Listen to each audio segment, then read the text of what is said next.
Welcome to Mattisatti వంటలు. ఎలా ఉన్నారండి? అందరూ బాగున్నారా? ఈరోజు బెండకాయ వేపుడు చేసుకుందాము. ఎలా చేశానో ఒకసారి రండి చూద్దాం. ముందుగా బాండీలో మనకు సరిపడా నూనె వేసుకొని ఒక గుప్పుడు పల్లీలు ముందుగా వేసుకుందాము.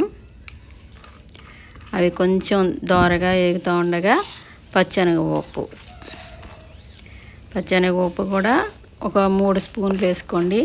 తర్వాత మినపగుడ్లు కూడా 2 స్పూన్లు. అవి వేగుతూ ఉండగా కరివేపాకు వేసుకుందాము.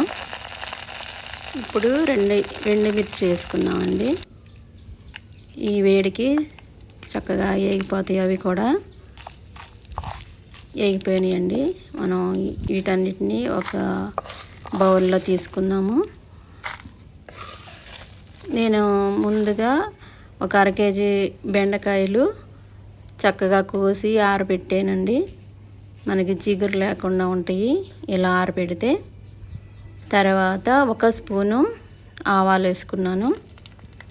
తర్వాత 3 పచ్చిమిర్చి, ఇవి కూడా వేగుతూ ఉండగా జీలకర్ర 1 స్పూన్ సరిపోతుందండి.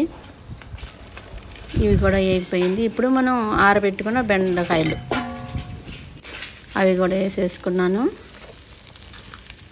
ఈ త్వరగానే వేగిపోతాయండి. ఒక 5-6 నిమిషాలు అయితే సరిపోతుంది. ఒక 1/2 స్పూను పసుపు, 1 స్పూనున్నరేమో కారం, మీకు సరిపడా వేసుకోండి. కూరగాయలు కాబట్టి మనం తక్కువగా వేసుకోవాలి వీటిలో. ఇవి కూడా మగ్గిపోయిందండి చక్కగా. ఇప్పుడు మనం ముందుగా పక్కగా తీసుకున్నాం కదా పల్లి గుళ్ళు ఇవన్నీ, అవి వేసుకున్నాను. అలా కలిపితే మనకి చక్కగా కారం ఇవన్నీ వాటికి పట్టి చక్కగా ఉంటాయండి. పిల్లలు వీటిని చూసి చక్కగా తింటారు. పల్లి గుళ్ళు పప్పులు ఉన్నాయి కాబట్టి. ఎప్పుడు మన కూరలు అవి కాకుండా ఎప్పుడన్నా ఇట్లా వేపుడు అవి చేసుకుంటే బాగుంటుంది.